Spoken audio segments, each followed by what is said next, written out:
Welcome to చిన్నారి cooking channel. ఈరోజు మనం చేపల పులుసు చేసుకుందాం. కావాల్సిన ఇదిగోండి చేపలు, చిన్న చేపలు 2 కేజీలు ఉంటాయి. ఒక 3 పెద్ద ఉల్లిపాయలు సన్నగా కట్ చేసుకున్నవి, పెద్ద సైజు నిమ్మకాయ అంతా చింతపండు నానేసుకున్నాము. తర్వాత దీన్ని గుజ్జు తీసుకుందాం. చేపల పులుసులోకి మసాలా అల్లం వెల్లుల్లిపాయలు 10, కొంచెం ధనియాలు, ఎండు కొబ్బరి, లవంగాలు, చెక్క, జీలకర్ర, అంతే. ఇవి మెత్తగా పేస్ట్ చేసుకొని కూర మొదలెద్దాం, పులుసు మొదలెద్దాం. ముందుగా కళాయి వెలిగించుకొని సరిపడా నూనె వేసుకుందాం. కొంచెం చేపల పులుసుకి నూనె ఎక్కువగానే పడుతుంది. నూనె కాగిన తర్వాత మెంతులు కొన్ని ఎక్కువ ఎక్కర్లేదు. చేపల పులుసులో లైట్గా మెంతులు ఇప్పుడు కట్ చేసుకుని వదులుకోవాలి.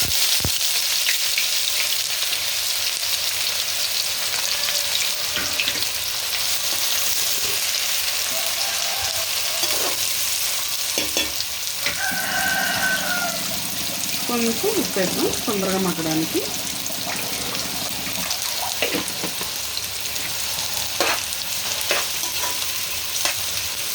మూత పెట్టుకొని ఉల్లిపాయలు సన్నని సెగ మీద మగ్గబెట్టుకుందాం. ఉల్లిపాయలు చక్కగా మగ్గిపోయినాయండి. బాగా మగ్గిపోక్కర్లేదు, ఎందుకంటే మనం పులుసులో ఇంకా ఉల్లిపాయలు మగ్గితేనే టేస్ట్ బాగుంటుంది. సో ఇందాక చూపించాను కదండి, మసాలా ధనియాలు, అల్లం వెల్లుల్లి, చెక్క, లవంగా, ఆ పేస్ట్ ఇప్పుడు వేసేసుకుంటాం.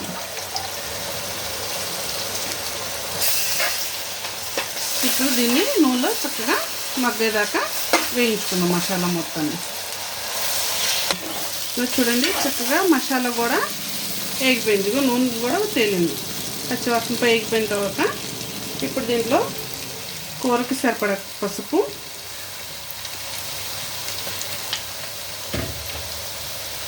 కొంచెం చేపల పులుసు కారం ఎక్కువ పడుతుందండి. కారం 3 గరిటెలు వేస్తున్నా, చూసి మళ్ళీ వేసుకోవచ్చు.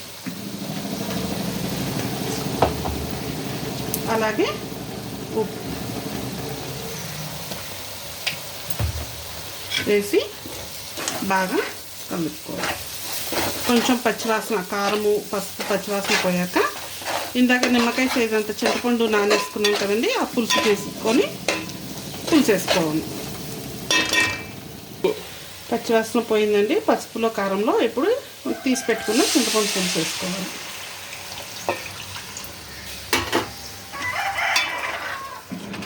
వేసుకొని చింతపండు ఒక 5 నిమిషాలు పులుసుని బాగా మరగబెట్టుకుంది. పులుసు చక్కగా దగ్గరికి అయింది కదండి. ఇప్పుడు ఈ చేప ముక్కలు పులుసులో మెల్లగా దింపుకుంది. ఒక్కసారి చేప ముక్కలు వేసిన తర్వాత గరిట మాత్రం పెట్టకూడదండి.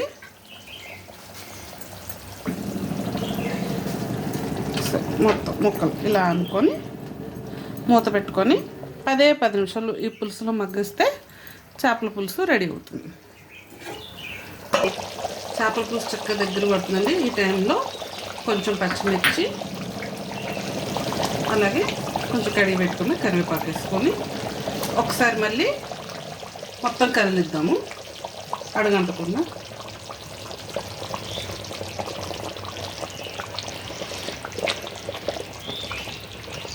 ఓకే, ఇంకొక 5 నిమిషాలు స్లో మంట మీద మగ్గనిస్తే ముక్క చక్కగా ఉడికిపోతుంది. ఇదిగో చేపల పులుసు 5 నిమిషాలు అయిపోయిందండి, చక్కగా మగ్గిపోయింది. మనం చేపల పులుసు కొత్తిమీర జల్లేసుకుంటే రెడీ. చేపల పులుసు అయిపోయింది.